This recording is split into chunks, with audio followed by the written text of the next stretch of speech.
My name's Jimmy, and I built this home with my bare hands, brick by brick, year after year. But last Sunday, my son-in-law looked me dead in the eye and said, "This home is ours now." He sat where I used to sit, drank from my cup, and my daughter, she didn't flinch. They forged my name, then smiled in my face.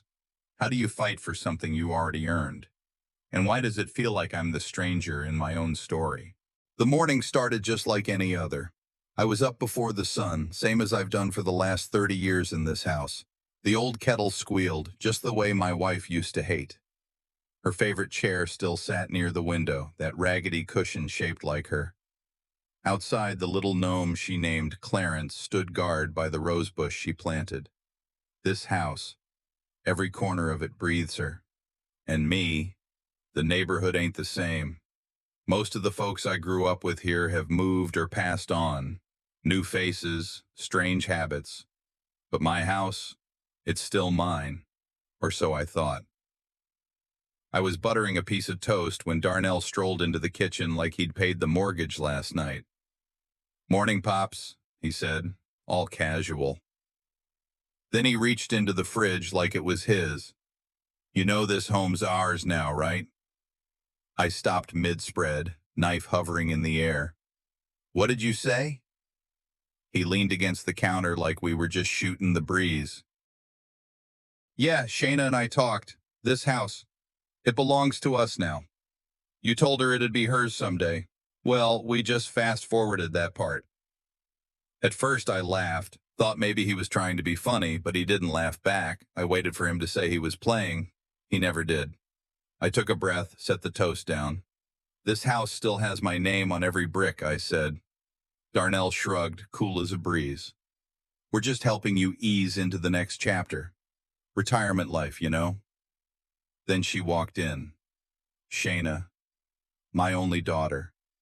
She stood at the doorway, eyes low. She didn't say a word, didn't correct him. Just let that silence sit like a stone between us. I didn't fight, not right then. What would have been the point? My words would have spilled out like glass shattering, and I wasn't about to let either of them see me break. So I walked away. I went back to my room, closed the door slow. I sat on the edge of my bed and pulled out the old shoebox I hadn't touched in years. Inside were photos, worn at the edges. Shayna as a baby. Me, up on the roof with a hammer in one hand, prayer in the other. A copy of the property deed, yellowed, folded, real. I held it and whispered, "They love to eat the fruit, but forget who planted the tree." Then I heard them. Their voices carried down the hall like smoke under a door. Darnell said something slick, something like, "He'll get over it." And Shayna, my Shayna, she said, "Just give it a few weeks, he'll give in." Like I was a dog being trained. That stung. I sat there a long while, ran my hands over those old photos. Thought about the nights I skipped dinner to make mortgage payments. The concrete bags I carried at 52. The dreams I buried so Shayna could build hers. Did I raise her to be this blind? I asked no one. I didn't cry. My tears dried up years ago. But my chest, it felt heavy, like someone poured cement into my ribs. Still, I didn't go back out there. Didn't raise my voice, didn't curse, didn't shout. I reached for the old leather notebook I've kept since the 80s, wrote it all down. Every word, dated, logged. Then I took the deed, folded it slow, and slipped it into the hidden slot I carved out years ago inside the closet baseboard. A man needs to protect what's his, even when his own blood forgets. I walked back to my dresser. My wedding ring, the one I hadn't worn since her funeral, still sat in the little porcelain dish she bought in Memphis. I picked it up, held it in my palm. "I ain't gone yet," I whispered. And just like that, I placed it back on the shelf. Not as surrender, but as a vow. A silent promise to her that I wasn't about to let these two walk off with the life we built. That night, I didn't sleep a minute, but I knew exactly what I had to do. I woke up before sunrise. Habit, I guess. The kind you don't shake off even when everything else starts slipping away. The basement was cold, the kind of cold that crawled up through the concrete floor into your bones. I'd hoped maybe that last night was just noise in my head, a bad dream stirred up by memory or grief. But when I climbed the stairs, it was quiet, too quiet. My coffee pot, the one I bought after Linda passed, was gone from its spot. Instead, a fancy silver machine sat on the counter, humming like it owned the place. I opened the cabinets. Everything had been rearranged. The mugs were different. My favorite chipped one, nowhere to be found. I turned toward the hallway. My photos, the ones from Shayna's first school play, our road trip to Arkansas, Linda laughing on the porch, replaced. New frames now, full of pictures I wasn't in, weddings, vacations, even a baby shower I wasn't invited to. I stood there staring at that wall like a stranger looking through someone else's window. Darnell passed behind me, sipping from a travel mug like he had somewhere important to be. "We're just clearing out the clutter, Pops, making space." I didn't turn to look at him. If clutter means memories, you might want to watch where you step. He didn't say a word, just walked off like my words were static on the radio. Later that morning, Shayna called me into the living room. She was sitting cross-legged on the couch like she rehearsed what she was about to say. "Daddy, Darnell and I were thinking, you might be more comfortable downstairs. It's quieter, more private. Your own space, really." I looked at her long. She used that soft tone, the one folks use when they're pretending they're not pushing you out. "I've been here 32 years, I said. "That room upstairs has seen every version of me. But sure, if you think the basement fits." She blinked, almost surprised I didn't argue. By noon, I was moving boxes. Just a few things, my journal, some books, and the folded flag from Linda's casket. The rest, I left where they lay. No one offered to help. I didn't expect them to. The basement had one bulb that flickered every few seconds and a pipe that hissed when you weren't listening for it. I sat on the edge of the old futon, my hands on my knees, feeling more like a guest than a man in his own house. That evening, Shayna announced a family dinner. Said it was to lighten the mood. Folks came in with takeout bags. The smell was fine, but it wasn't home-cooked. No grace was said, just plastic lids popping and chatter about sales and stocks. Darnell filled the room with his voice, something about a new app he was launching. Tech for legacy planning, he called it. I opened my mouth once just to mention the floorboard creaking near the front door.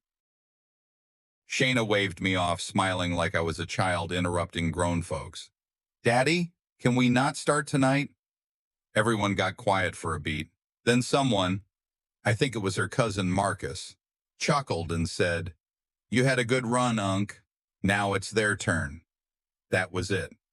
I set my fork down, folded my napkin, and stood up. "Y'all enjoy." No one stopped me, not even a glance. Back in the basement, I opened my notebook. The pages were thick with years of thoughts. I flipped to the newest one and wrote, "They used to ask for my advice. Now I'm lucky if they let me speak."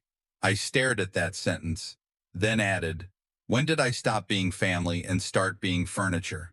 My fingers brushed over the edge of Linda's flag. That flag had more respect folded into it than I'd been shown in weeks. I reached for my old file box, pulled out documents, receipts, bank slips, notes I'd scribbled during meetings, anything with my name on it. I spread them across the workbench like puzzle pieces. I wasn't angry in the way they thought. Not yelling, not threatening. I was planning. They think silence means surrender. It means strategy. That was the night I stopped trying to be heard and started planning to be seen. The basement had a certain stillness to it, not the kind that comforts, but the kind that reminds you you've been put somewhere folks don't plan to return to. I was sitting near the back wall, just under a water stain shaped like a heart. Linda always said she saw things in the way life leaves its marks, said God had a funny way of leaving signs for those who were paying attention. I pulled out the old military photo, me in my uniform, standing tall even though my knees had already started aching. Next to it, I laid down the marriage license, still crisp despite the years. Linda's handwriting in blue ink, looped like ribbon on the back of it, built from nothing, together. There was also a church plaque from when I used to lead Sunday service. Before the pain in my voice got louder than the faith in it, I reached into the locked box I kept tucked behind the paint cans. Inside were her letters. Linda used to write even when we shared the same bed. She said writing lets your soul breathe. I kept them all, folded tight like they still held warmth. And then, there it was, the loan paper. 5 years back, Darnell had come to me with wide eyes and big dreams about starting a food truck. Said it was going to change the way folks ate in this city. Black-owned, family-run, he called it. He didn't have the credit, so I co-signed. Told myself I was planting a seed. Turns out I was watering a weed. I let out a long breath, folded it back, and stood up. The old floor creaked even down here, like it was whispering, warning, waiting. Later that afternoon, I was upstairs doing laundry. Shayna had tossed my clothes in a pile near the door, not even folded. I didn't say nothing, just gathered them and walked toward the washer. That's when I heard it. Darnell in the kitchen on speaker. His voice was cocky, like a man who thought the world owed him. Nah, once he's gone, it's smooth sailing. Ain't nobody left to contest anything. I stopped in the hallway. That word, contest. He kept talking. The man don't even check his own mail. He won't know what hit him. I stood still. My hand gripped the laundry so tight my knuckles turned white. That wasn't just disrespect anymore. That was planning, strategy, execution. I backed away quiet like a shadow in my own home. Made it down to the basement without a sound. My heart was thudding against my ribs, but my mind, clear as crystal. I sat at the desk, opened my notebook, and drew a line down the center. On one side, dates, changes, patterns. On the other, questions, suspicions, pieces that never added up. They moved in just 2 weeks after Linda passed. Said they were helping me adjust. Then the room switch, the photos gone, the dinner, the silence, the push to the basement. And now, this. Had they been setting this up from the jump? I stared at Shayna's name, circled it, then scribbled underneath. Does she know, or does she choose not to? I looked around at the basement. Cold walls, flickering light. Then back at the journal. They're playing chess, I said out loud. Lucky for them, I taught them the game. I reached for the old laptop I hadn't touched in months. Dust made my fingertips gray. Logged into my email.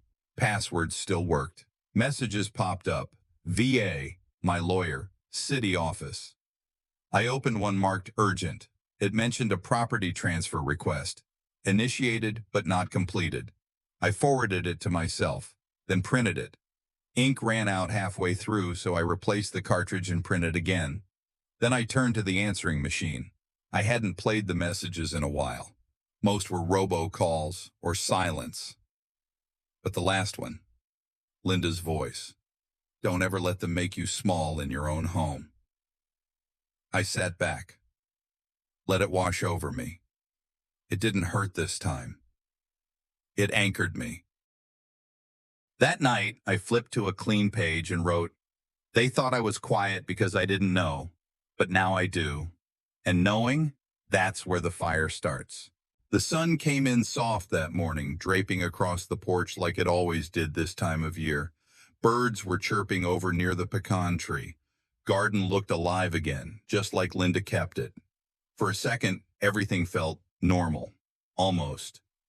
I was in the kitchen, pouring my coffee into the same ivory mug I'd been using since '89. It had a little chip on the handle, but I never minded. It was hers before it was mine. That mug been through more truth than most folks ever will. When I stepped outside, the chairs on the porch were different. Darnell had moved everything around. Took away my rocker, replaced it with some metal bench that didn't even face the street. I just stared at it for a minute. Didn't touch a thing. Then my phone buzzed. A text from Shayna. Dinner around 4. Darnell's making a special announcement. That little smiley face at the end, that's what got me. That's the mask. They keep making changes like it's nothing. Moving chairs, changing photos, rearranging traditions like they redecorating a waiting room. But I notice, and the thing about noticing is, it stacks. Over time, it builds. By the time 4 o'clock came, the driveway was full. Some cousins, a couple neighbors, folks I ain't seen in a while showed up looking casual but curious.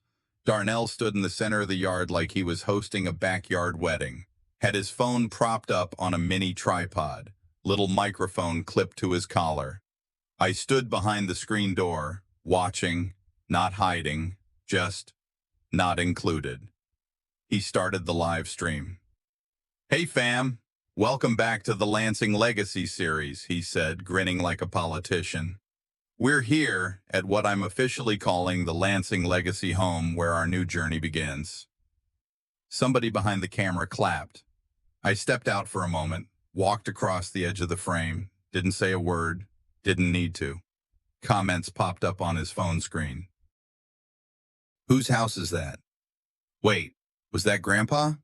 Dang, this crib is nice. Goals." He never mentioned my name, never said this was where my wife raised our daughter, never said who built that porch, brick by brick, after working night shifts at the plant. Just kept talking about new beginnings and family vision. I didn't feel anger then. I felt cold. That night, I walked next door to Gideon's house. He's younger, mid-40s, knows his way around tech. Retired Army, solid guy. "Need a favor," I said. He listened, didn't ask why, just nodded. Helped me install 3 little cameras. One by the front door, one in the living room, one near the hallway light switch. Folks always forget to look up. We didn't talk much, didn't need to. After he left, I dug back into my files, deeds, tax records, bank printouts. Even found the old mortgage certificate with Linda's signature right next to mine. And then I listened. Played an old voicemail from her, just to hear the voice that used to make sense of all this.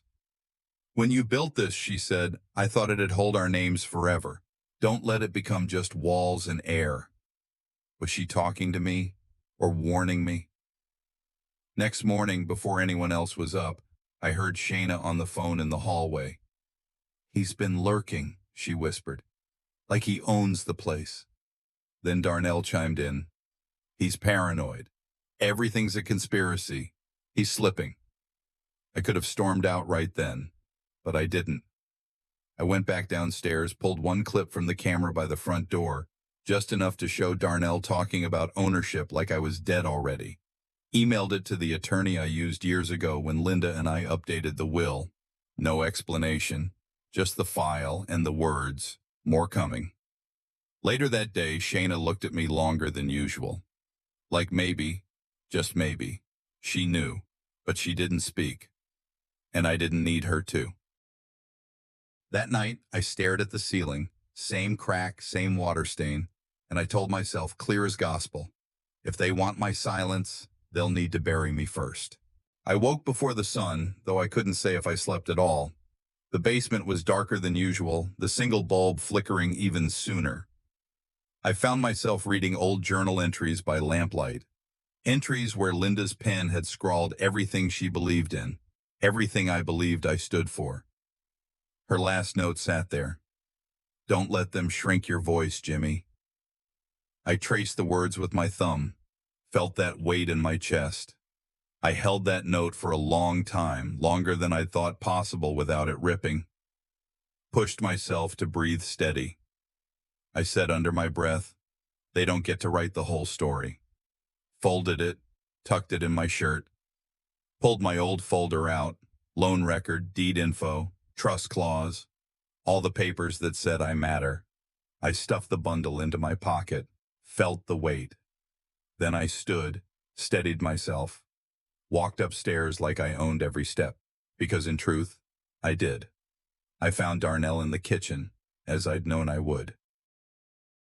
He was stirring a glass of orange juice with that same look he gets when he thinks he's winning something. I held the cup, the military mug, chipped, but solid. My voice was calm. That cup was earned, not handed down. He looked up, smiled slow, almost amused. "You still think this is your place?" he asked, voice dripping. I set the mug down carefully, feet planted. You keep mistaking my silence for surrender. Try me again, and I'll make you regret it legally. He laughed. It echoed in the tiles. Small, sharp. I saw his face tighten. When he realizes an old man knows more than he thinks. But he said nothing more.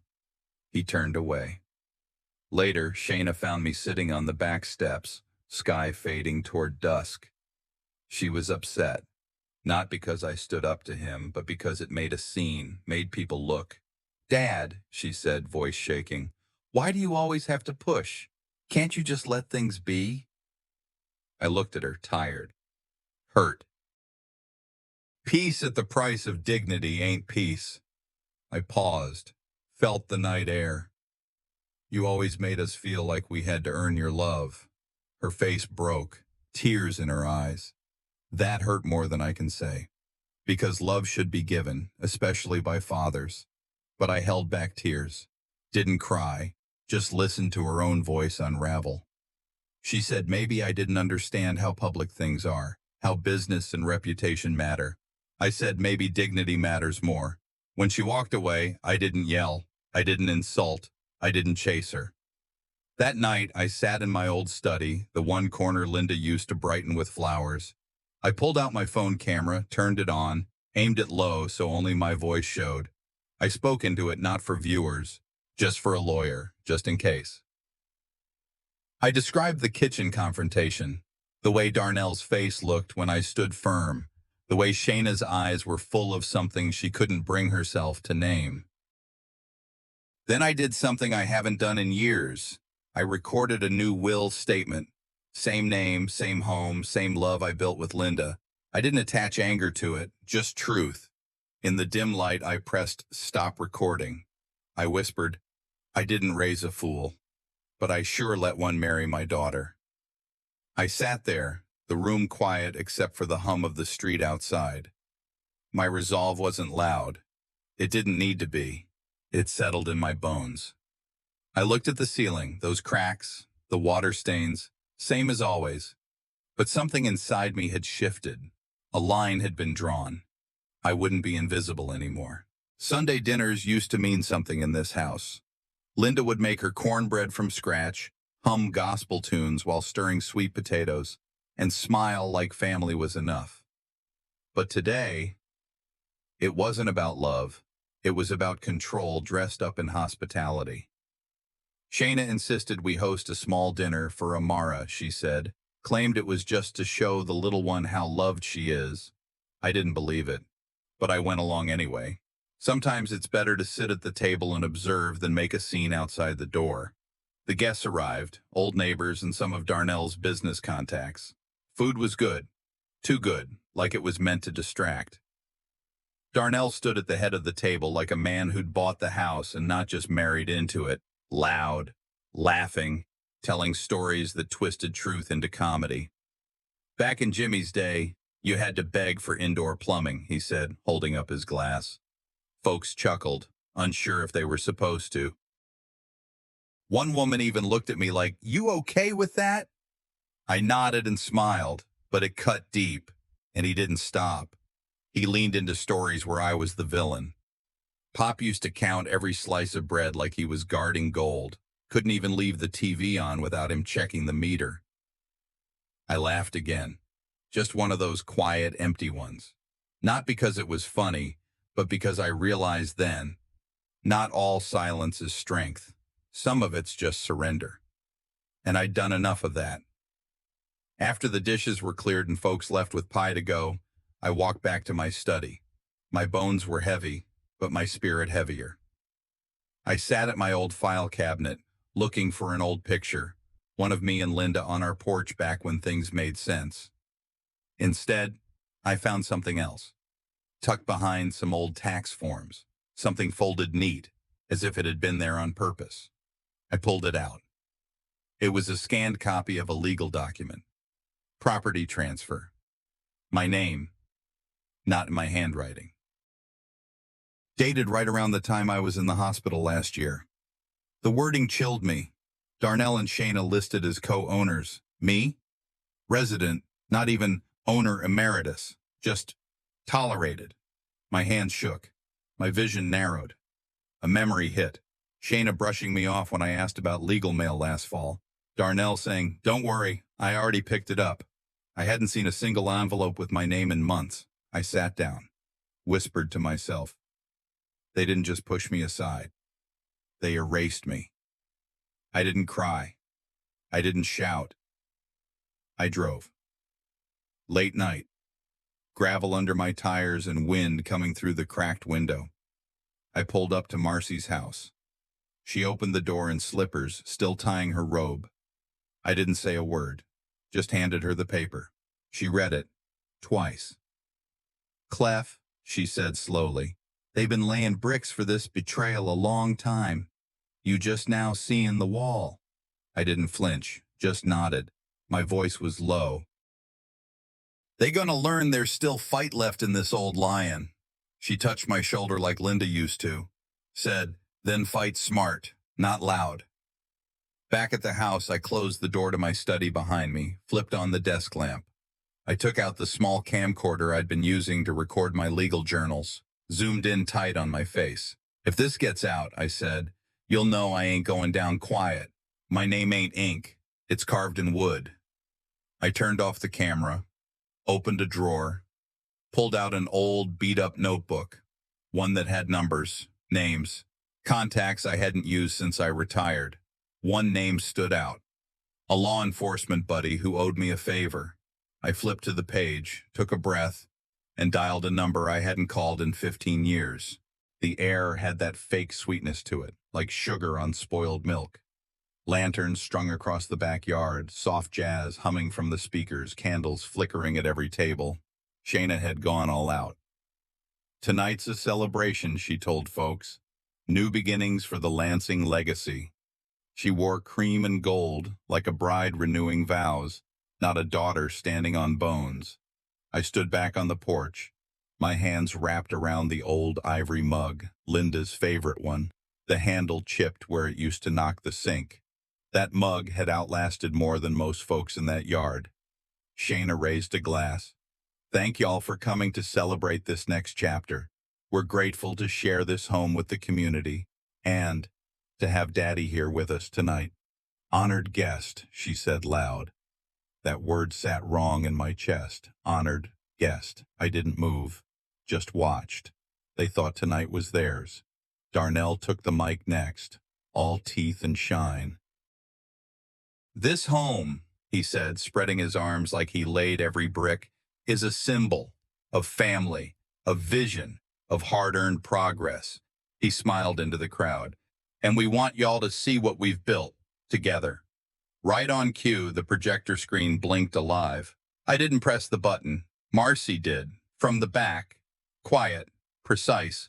The screen showed my face first, still serious. Then a shot of the forged deed, close up. Darnell's handwriting beside mine, signatures side by side. Then his voice, recorded in low tones, talking to a friend. "We just need to make sure the paperwork's clean. Once the house is in our names, he can't say much. He's just staying here now."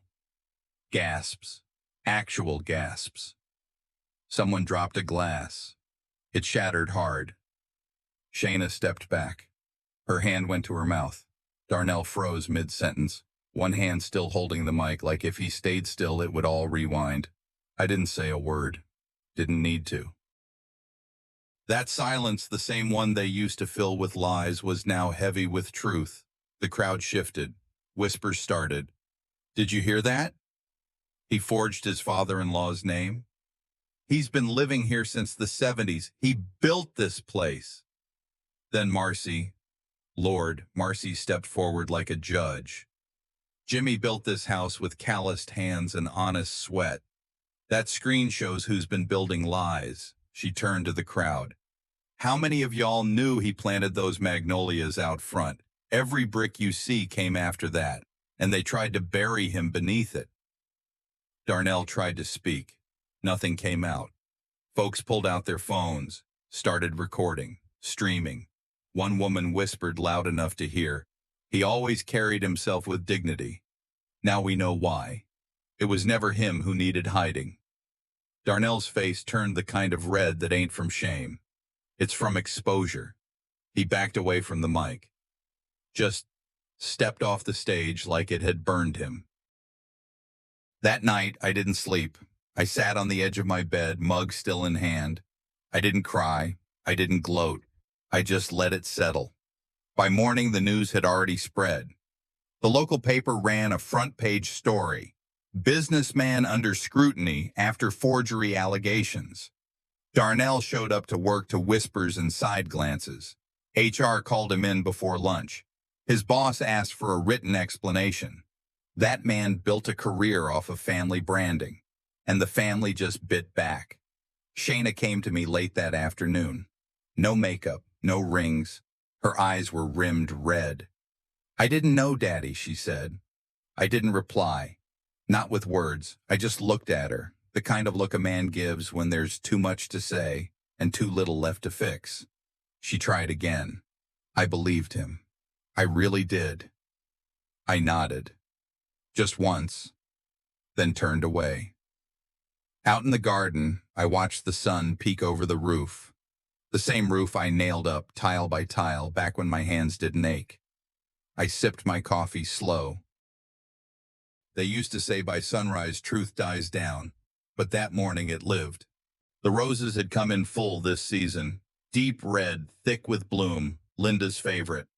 I stood over them with shears in hand, trimming gently. My knees ached more than usual, but my heart felt quieter. The kind of quiet that don't come from silence, but from release. The sun hadn't climbed too far yet, just enough to light up the porch rail. I wiped sweat from my brow, leaned on the shovel nearby, and looked at the spot where I used to sit most mornings with Linda. She'd read scripture while I watched the yard. When a man's name is taken, I muttered to the earth, it ain't the ink that stings, it's the silence that follows.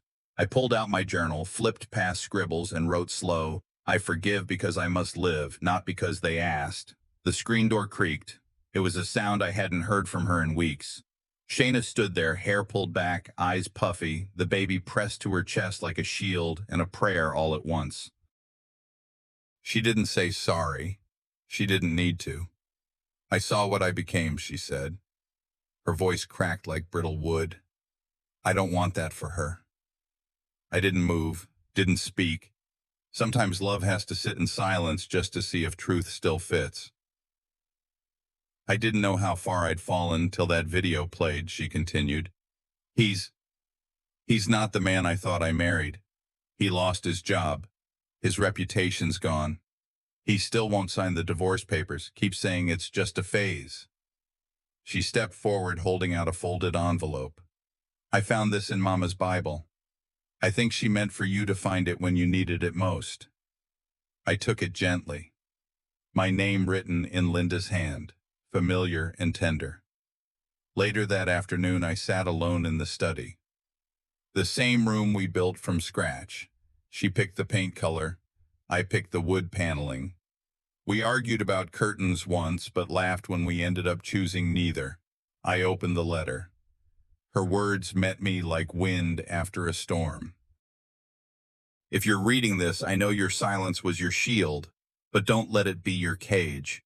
She spoke of peace, not the kind that comes from pretending, but from surviving with soul intact. She told me to let go of the bitterness, to not let their betrayal be the final stamp on my story, to let Shayna find her own way back, to remember the house was never just walls. It was meant to be a vessel of grace. I cried, but not because I was broken, because I wasn't anymore. Weeks passed. Shayna stayed in the guest room with the baby. No drama, no expectation. We moved slow, like old wounds learning to close.